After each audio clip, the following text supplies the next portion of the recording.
All right, this is a roundup. What we're doing right now is we're taking a look at 4 different games. Some of them are collectible games, some of them are board games, some of them are like tile moving games. So we're taking a look at 4 different games today. So let's get started right now. So let's take a look first at Sagnir. This is a tile moving, manipulating game from Tom's Box of Games. No, that's not a company. It's one that came from Tom. So let's take a look at what it does quickly, and we'll come back and give you the final thought on that. Alright, this is Sagnir. You'll lay out the tiles based on the player count of the different elements. You'll get a starting character who has a certain power they can use, and you can pick whichever side you want to use. You're going to have some tokens that match your color. You're going to have some extra tiles here, and you're going to have some mythical creatures that you can also do. So what you're trying to do, of the actions you can do, you can move, you can switch tiles, you can collect bonuses for these mythical beasts, and you can collect those up there. And you can also transform your a tile out here into, let's say we want to make that a water, and the reason you're doing that is you're trying to match patterns. So for instance, to unlock this one, to get its points, you would have to have somewhere out on the board in an orientation that is not important. It could be like this, but it has to be the same pattern. You have water, water, water, northern lights, and then water. Now, the northern lights are wild for certain things. However, up there, you have to have northern lights specifically. And if it calls for it, they can be there, but the northern lights can be wild. So you'll play until somebody tucks 5 of these mythical creatures. First person with the most points wins the game. All right, that's Sagnir. A little dull. It's not terrible. Like, I like the manipulation. I like the matching of the symbols on the spaces on the board. Just not a lot of meat there. The art's great, but you're just not doing that much. It feels almost like something you would play on a phone, actually. It feels more like a phone game than a board game. And it's definitely not something you're going to play over and over again, but I'll give it credit for the fact the board is part of the box. So I think that's pretty neat. Setup's kind of a variable setup depending on players, but that's Sagnir. It's just an okay game, all right? So Sagnir, that's an okay game. Let's go over now to Disney Lorcana Into the Inklands. Now, you know I'm a huge Disney Lorcana fan. It's one of my favorite games in past years. So let's take a look at what's new. Not a lot to cover here because it's still Disney. Lorcana is slowly building mechanics. It's not doing massive difficulty creep out of the box. So I like that. So let's take a look right now. All right, this is Disney Lorcana Into the Inklands, a new expansion here. I want to show you some of the new things about it, the new cards. Notice this card is sideways. This is a location.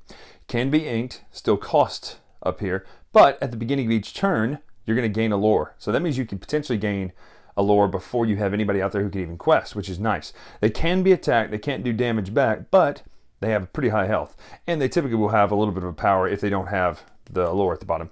Voyage, move up to 2 characters of your choice to the same location for free. Now, some of the characters will have things that say, if at a location, you gain a bonus. One of the really great things is there's the 99 puppies, but there's also a little puppy in here. Let me see if I can find it, if it's in this pack here. I may not have one right here, but it says you can include 99 of these in your deck, which is pretty awesome. Scrooge McDuck there. I'm a big fan of that. Ready for him to be here. Peter Pan. So the main mechanic is those new locations, and you start with some in the starter decks, but obviously you're going to get more by buying the booster pack. So I really like the new mechanics. They're adding mechanics without complexity, if that makes any sense. So that is Disney Lorcana Into the Inklands. So that is Into the Inklands. A lot of new things, but not really. You've got the movement, you've got the lands, and you've got characters who can move. But you've got a whole bevy of new characters and cards that we've been wanting to see in the past 2 sets already. So if you've already liked Disney Lorcana, this is a no-brainer. Go out and get Into the Inklands. And thankfully, this is the first release that has been readily available. Case in point, if I go to Walmart right now, I can pick up a pack right now, which to me is pretty great as opposed to clamoring to find it. So that is Into the Inklands. Now let's move over to the WizKids world of Heroclix. This is one of the games that this is the game that got me into gaming. Which gaming got me into doing this, talking to you right here. So this is Heroclix Wheels of Vengeance. This is a set based on Ghost Rider. So it's a Ghost Rider set, but it ends up doing some interesting things. So let's take a look right now. All right, we're also taking a look at the Heroclix Wheels of Vengeance. Now, I've already opened this whole booster brick, and there's some great pieces in here, but I wanted to show you kind of the main purpose. There are now vehicles again. It's the first time vehicles have been here, but also, is that Blackheart? Yes! The character that I never knew who it was in Marvel vs. Capcom. But what I want you to see is the models on these things are absolutely incredible. I'll just drop Ghost Rider there.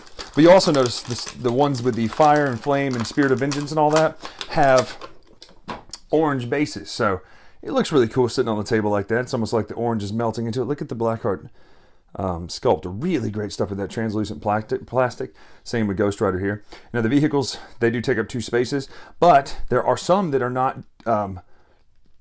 riders. They're plain vehicles that you can put someone on. I think I've got a horse in there. I've got other things, but this is a very unique set because it's kind of a niche set. Obviously, Ghost Rider is not somebody who I read that much growing up. I was more of an X-Men fan, obviously, but this is a very niche set for people who like the Ghost Rider property. There is that option for you there to watch and play some Ghost Rider. So a lot of cool mechanics that are new as well when it comes to bringing back the vehicles. So if you're interested in Heroclix and you're more of the niche like horror comics, this is a much more horror comic set of Heroclix. So that is Heroclix Wheels of Vengeance.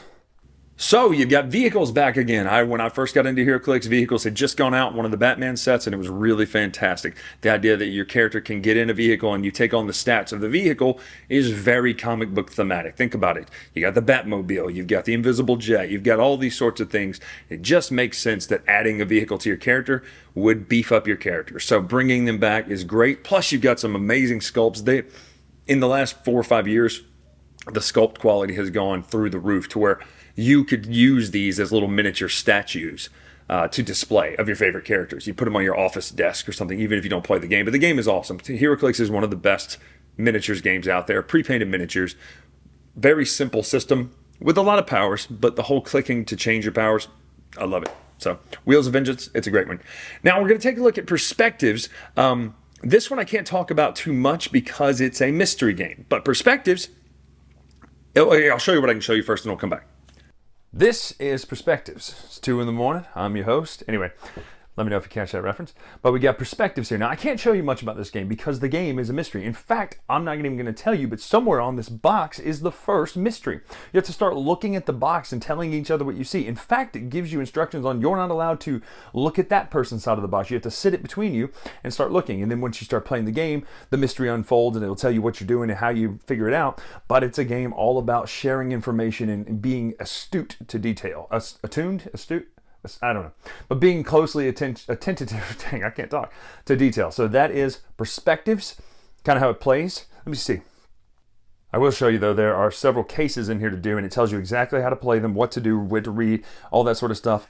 Interesting new concept when it comes to mystery games.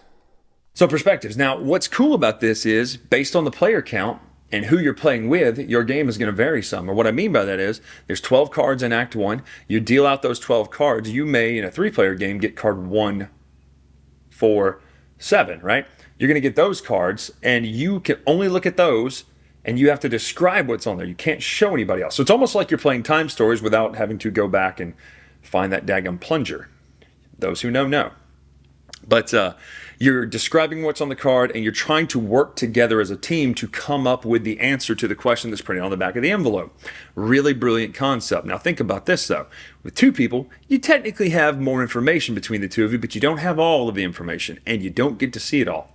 One thing you can do is you can always agree together to turn over 1 card for free to reveal it to everybody. You can keep doing that, however, you're going to lose points. And I'll be honest, in a mystery game, I don't care about points. I just care to be right.